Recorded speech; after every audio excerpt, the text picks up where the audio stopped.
오늘 낭독할 책은 투자의 민낯입니다. 지은이는 굿모닝 미디어 출판사 협찬입니다. 지은이 한현. 목차 소개하겠습니다. 첫 번째 이야기, 너무 웃지 마세요. 남 얘기 아니잖아요. 두 번째 이야기, 화장을 지운 주식 투자의 민낯. 세 번째 이야기, 아직도 헤매고 있는 중입니다만. 네 번째 이야기, 그래도 믿는 구석이 있다면. 제가 가장 기억에 남았던 부분은요, 화장을 지운 주식 투자의 민낯 이 부분입니다. 낭독하겠습니다. 쪽대본 남무아는 막장 드라마에 출연하고 있습니다. 모두가 분주히 움직이는 드라마 촬영장에 1분 1초가 멀다 하고 쪽대본이 날아든다. 수시로 날아드는 쪽대본 탓에 정신이 없는 연기자들. 날리는 대본을 손에 쥔 사람이 갑자기 시신하고 누군가는 나무에 살짝 부딪히더니 입가에 점을 찍고 복수를 다짐한다. 막장이 끝 간데없는 이 드라마는 바로 17세기부터 1초도 쉬지 않고 절찬리에 방영되고 있는 주식시장이다.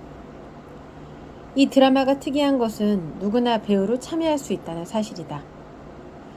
이 초대형 드라마에선 한 나라의 대통령도 평범한 어린아이도 배우로 맹활약할 수 있다. 가끔은 대통령의 스캔들이 전 세계 주가를 들썩이게 만들고 평범한 한 사람의 묵직한 발언이 큰 파장을 일으켜 새로운 국면을 만들기도 한다. 오늘도 막장의 혼란에 빠진 배우들. 나 역시 이 드라마에서 지나가는 행위인 역할을 맡아 맹활약 중이다. 이게 아주 세심한 메서드 연기라 눈에 잘 띄진 않지만 주식시장에서 절대 없어서는 안 될 개미의 역할을 착실히 해나가고 있다. 쪽대본과 발연기. 쪽대본은 다양한 방식으로 날아든다. 트위터, 외신, 유튜브, 증권사 리포트, 증권사 찌라시, 옆사람의 혼잣말, 그 옆사람의 탄식 등 그 형태와 종류도 천차만별이다. 일일이 대응하는 일이 쉽지 않다.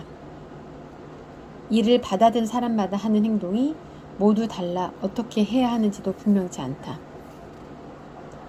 게다가 이 쪽대본이 언제 어디서 날아올지 알 수 없는 그 타이밍 때문에 어려움은 더욱 커진다.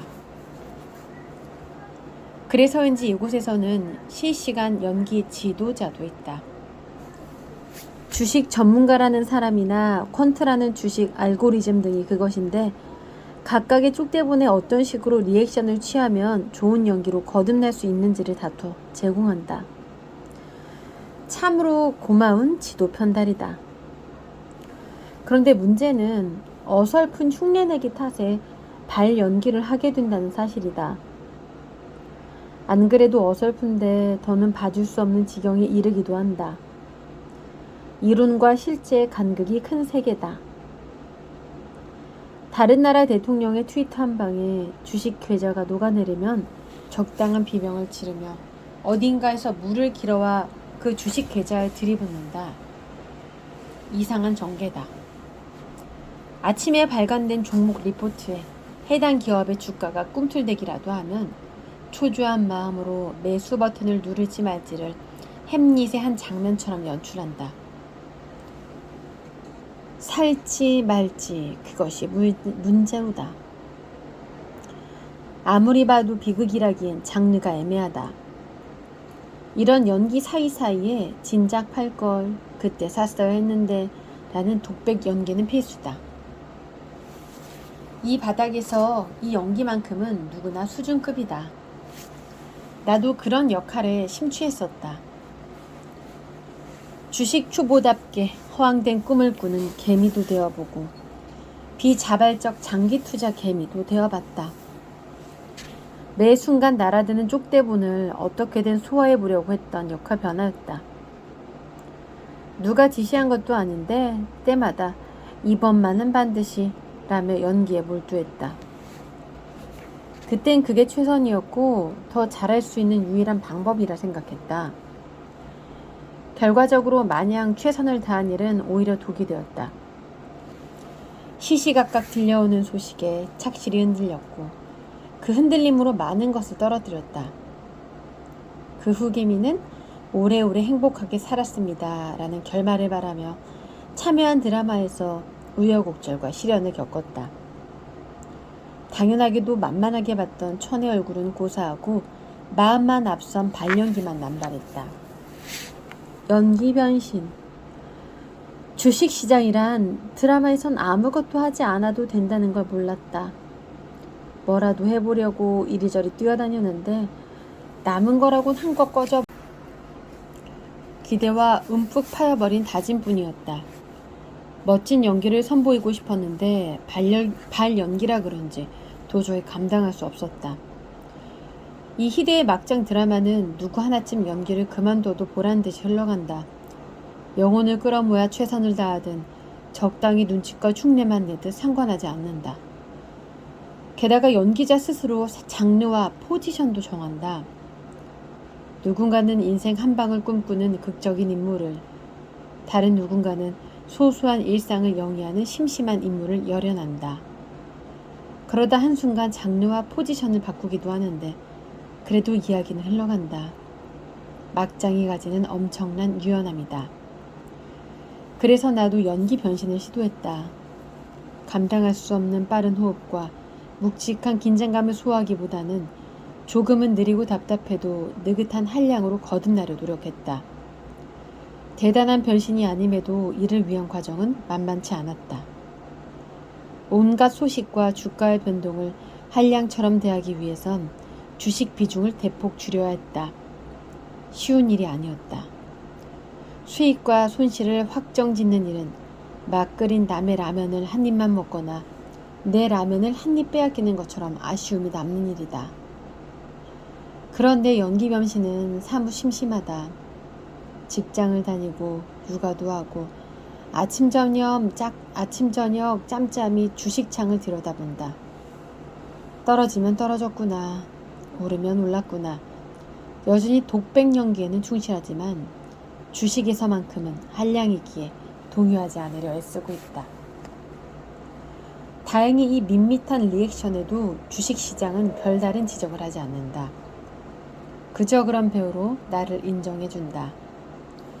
가까운 누군가는 그런 식으로 연기하면 안 된다며 액션물도 하고 스릴러물도 다시 해야 한다고 조언 아닌 조언을 해주지만 다행히 아직까진 현역으로 활동 중이다.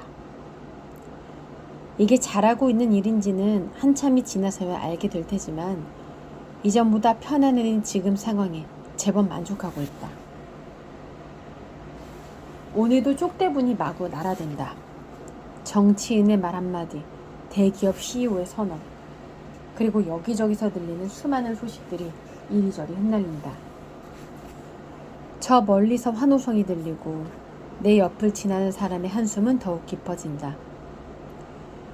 그리고 나는 꽃빛 속을 거니듯 흩날리는 수많은 쪽대본 속을 유유히 걸어간다. 오늘도 행인의 역할에 충실하면서 잘리지 않을 정도의 감정선으로 밋밋한 연기를 이어간다.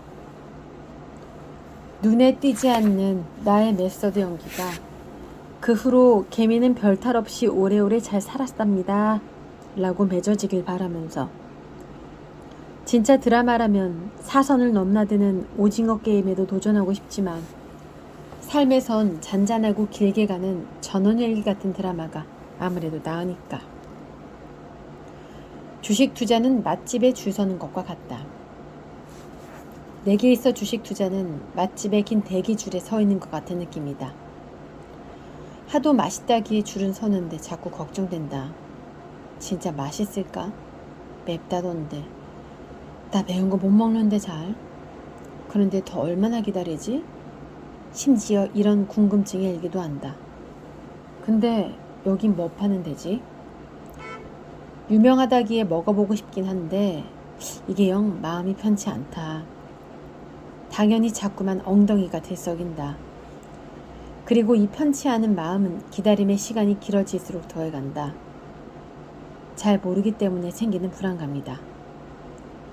연애 시절에 나는 긴 줄 따윈 서지 못했다. 적성에 맞지 않아서였다. 그래서 김밥이 산다는 천국에 자주 갔다. 그곳은 기다리는 시간이 없었다. 그러다 보니 천국으로 가는 직행 코스를 두고 1시간씩 기다리는 선택을 하기란 좀처럼 쉽지 않았다. 그런데 어째서인지 주식에서만큼은 잘 몰라도 맛을 보장한다는 말에 줄부터 서고 봤다. 그 맛집이 뭘 파는지, 대략 얼마나 기다려야 내 순서가 올지도 모르면서 말이다. 길을 가다 우연히 만난 긴 줄이 늘어선 맛집에 대해서는 줄을 서고 나서라도 알아본다. 뭘 파는 곳인지, 메뉴에는 뭐가 있는지, 대기 시간은 얼마나 되는지, 만족도는 어느 정도인지 알아보고 가늠해 본다. 하지만 누군가 추천하는 종목 맛집은 아무 생각 없이 기다렸다. 줄을 섰으면 알아봄직도 한데 맛있다는 얘기와 먹을 수 있다는 막연한 희망에 무턱대고 기다렸다. 결국 그 맛집의 매력을 잘 모르기 때문에 기다림은 힘들다. 욕심만 있지 기다릴 의지가 없다. 기다림의 끝에 있을 만족감을 가늠할 수 없으니 기다림이 차츰 의미 없어 보인다. 그러다 결국 줄에서 이탈해 다른 곳을 기웃거리다가 먹고 남은 사람들의 찬양에 뒤늦게 다시 줄을 선다. 이미 늦었다. 기다림이 모든 걸 보장하진 않는다. 주식시장의 수익은 맛집의 줄처럼 시간이 갈수록 줄어든다는 보장이 없다. 그러다 보니 기다린 시간이 아까워 더 기다리게 되는 경우도 허다하다. 게다가 갑자기 폐업 소식이 들려오기도 한다. 천연 조미료만 고집하는 맛집이라고 들었는데 먹다 남은 음식을 재활용해왔단다. 시간이 지나도 줄이 줄어들지 않은 이유가 있었던 거다. 정말 환장할 노릇이다. 성공적인 펀드 매니저였던 피터 린치는 보유 중에 신경을 꺼도 되는 종목은 이 세상에 존재하지 않는다고 했다. 투자한 종목에 언제나 관심을 기울여야 한다는 이야기다. 하지만 나는 횟집에서 돈가스를 팔기 시작하고 짜장면에 야키소바까지 메뉴로 등장하는 것을 보고서 아무 생각이 없었다. 먹고 나온 손님들의 어정쩡한 반응을 보면서도 기다린 게 아까워 무시했다. 그러곤 바로 앞에서 간판을 떼어내는 것을 보면서도 끝끝내 자리를 지켰다. 이런 쓸데없는 의리의 보답은 다름 아닌 손실이었다. 의미 있는 기다림이란 학창시절에 유일하게 줄을 섰던 가게가 있다. 명동에 있던 크리스피 도넛이다. 불이 켜지면 시식용 빵을 나눠줬던 이 가게는 오다 들르는 참새의 방앗간과 같았다. 대기줄이 어느 정도이면 무사히 시식용 빵을 먹을 수 있는지, 혹시 못 받더라도 최대 몇 분을 허비하게 되는지, 그리고 그 시식용 빵을 받아들였을 때 만족감은 어느 정도일지 누구보다 잘 알고 있었다. 기다림이 불안하지도 않았고 지치지도 않았다. 딱 보면 늦었다는 판단도 가능했고 다음에도 기회가 있다는 확신이 있었기에 그리 조급하지도 아쉽지도 않았다. 기다림은 어느 정도의 기준이 있을 때 의미가 있고 억울하지도 않다.